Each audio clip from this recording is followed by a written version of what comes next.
Are you ready to create a life you crave? Let's spin that doom loop of negativity into an upward success cycle and start living lucky. Good morning! Morning! I'm Jenna. I'm Jason. Pressure cooker. It's my favorite day of the week. Ooh. What the heck are we talking about, you're asking? Let it build up, let some pressure off, relax. No. Here's the thing. This is what happens. We're all like a bunch of pressure cookers because the universe gives us these obstacles, these struggles, these feelings that piss us off. I mean, let's just face it. Something happens and we're like, why did that happen? And it gets us like all pressured and stressed and angered, and there's energy that starts to build within our souls, right?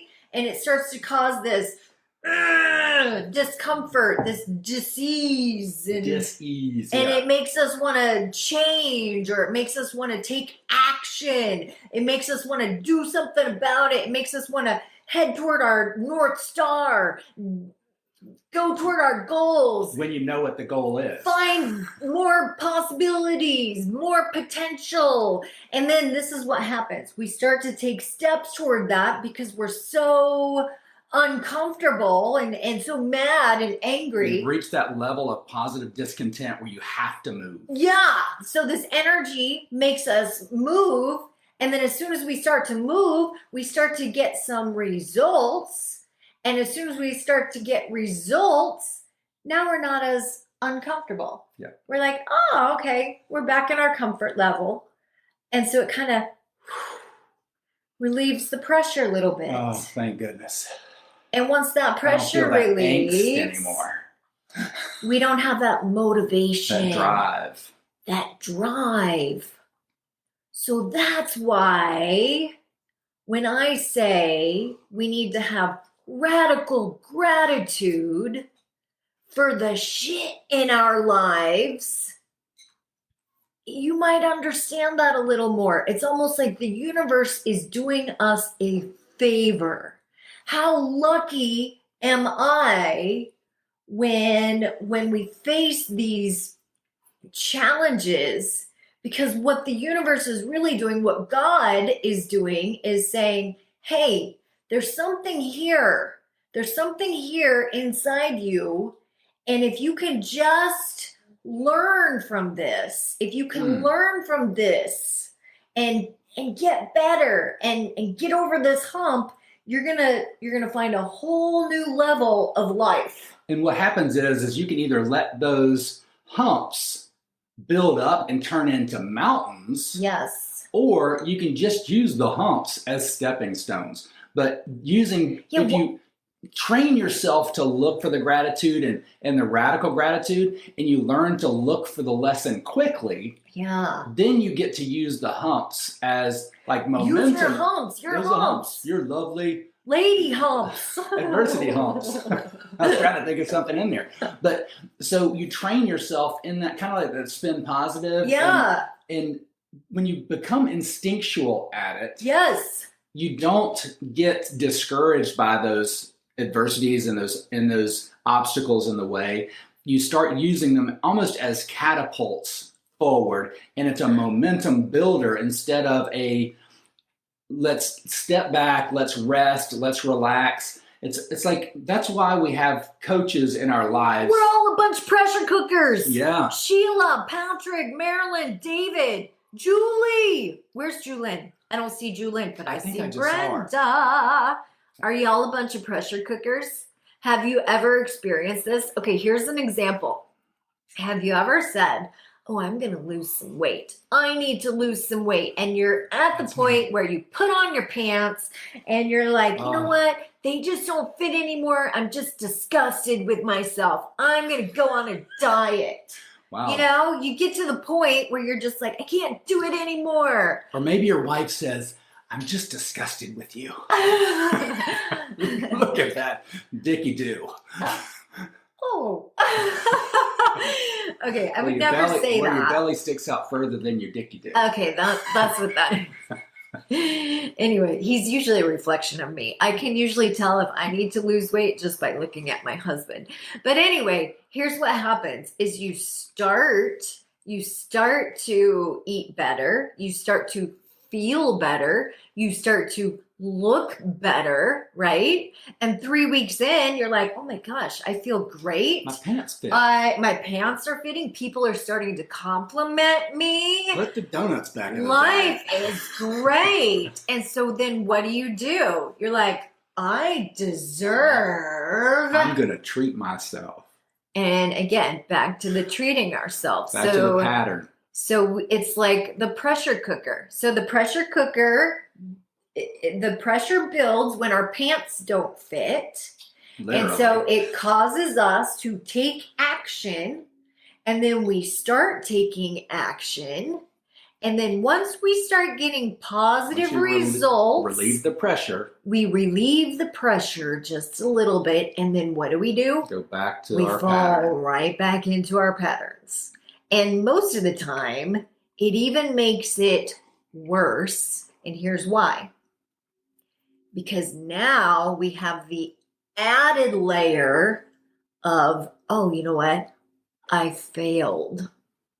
I tried to go on a diet. I tried to lose weight. And you know what? I was successful for a month, but then I failed. And now I feel like crap about myself. I tried at this side hustle.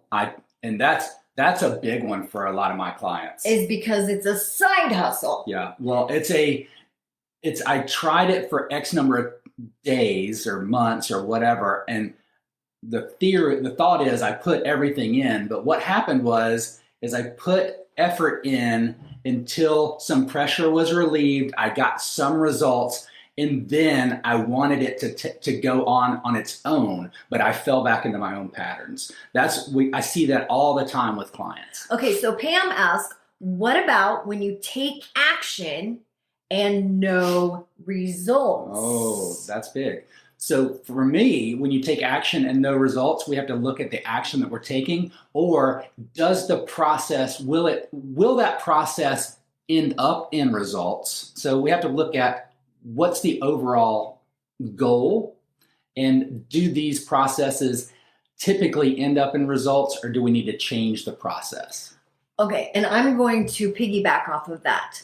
So for me, what I have learned is sometimes I'm measuring the wrong results.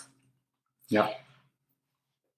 For example, I grew up in competitive sports, okay? So when I played basketball, it was easy to see the score, okay? Are we winning? Who has the most points on the board, okay? And the team that has the most points on the board, that's the winner. So in our heads, we were like, oh, we didn't win.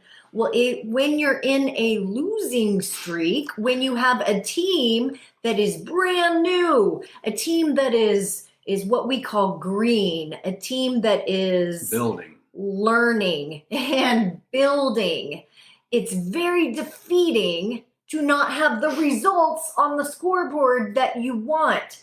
So what do? You start measuring how many rebounds did we get? How many assists did we get? Did we show up every single day this week to practice? Did we play as hard as we could? You start measuring different metrics. Yeah. And I'm telling you, if you start measuring different metrics over time and start setting smaller chunks of goals, you will get to that bigger result. You will get there. You just have to chunk it down into smaller seasons. And recognize new types of wins. Mm-hmm. So like in sales, setting an appointment might be the win. So not getting the actual dollar sale at the end. So when I worked with new sales professionals, dialing the phone is a huge thing because people are scared of getting the no, and they know they need to get the appointment to get the sale. But if they're not dialing the phone and they can't get an appointment on the phone, then that freaks them out because you have to go through so many no's on the phone to get. Think of how many times someone calls you to set an appointment. Most people hang up, but getting through that, if you're not getting the appointment there, then you change things in the process of making that dial, change things in the process of the words that you're using, and change that formula. But just like Jana said, you have to just look at the process and then change, am I actually doing the things that will create the success? And it always comes down to the plan that I create. And here's another tip for you. I always do better when I have an outside person that is helping me. So here's when you're in the frame, it's hard to see the picture. So when you're in it, it's almost like you are the water inside the bottle trying to read the label. Does that make sense? So when you are trying to figure out your own plan and trying to figure out, okay, what am I doing right? Where do I need to pivot? What do I need to improve on? That sometimes can be difficult because we have our own biases and we're like, oh, you know what? This isn't working. That's where your subconscious starts kind of working against you. But what I know for sure, if I can get an outside person, that outside person can always give me a fresh set of eyes, a fresh perspective. Again, I always grew up in competitive sports. A coach will always push you just a little bit further. If it were up to the players, we might put in a little bit of running, but then we would say, okay, let's go home. The coach always says, get on the line. We're not done. The coach always pushes you a little bit further. The coach is always on the sideline. The coach can see the outside perspective. The coach can see what needs to be done. And it's the same way in life. When I hired my first coach, I hate to even say this out loud, but I invested a really big amount of money in it was uncomfortable. myself. It was a very uncomfortable amount of money in me. And once I did that, take a deep breath and swallow, it was evident that I wasn't showing up and playing full out, and I wasn't putting myself out there. I wasn't giving all of my talents to the world. And when I was being I was like, oh my God, what are people going to think? Oh, I was having imposter syndrome. No, you go ahead. I was afraid of being successful. I was afraid of failing. I mean, there were all kinds of fears that I didn't even realize I was having. I was afraid of rejection. I was afraid of not being loved. I was afraid of being too loved. It was like, oh my God, blah. There's so many things. But when you have a coach that's saying, there's a lot of buts there, Jana. There's a lot of buts. I think you just need to do it. Yeah. You just need to shut up and do it. And you need to push yourself a little bit further. You just need to keep doing it. And now I'm like, yeah, but I'm not getting the results that I want. Well, did you show up? Did you show up? Did you? And then when you start setting the things, did you set up your website? Did you set up your podcast? Are you doing the YouTube? Are you doing all of the life coaching? Are you doing your studying? Are you doing your newsletters? Are you sending out the proposals to companies? Are you writing your speeches? Are you helping people? Are you setting up your groups? Are you reaching out to make appointments? Are you networking? There's so many little things that you can be doing. And those are the measuring sticks. Those are the measuring sticks. Yeah, there's so many things that a coach will see that you don't even know. Yes. It's the things you don't know to even ask. And a player, like the top players, they do want to coach for the practice. And then at the end of practice, when they're tired, they don't want that coach to push them that one extra level. But in the game, they want to have had that push.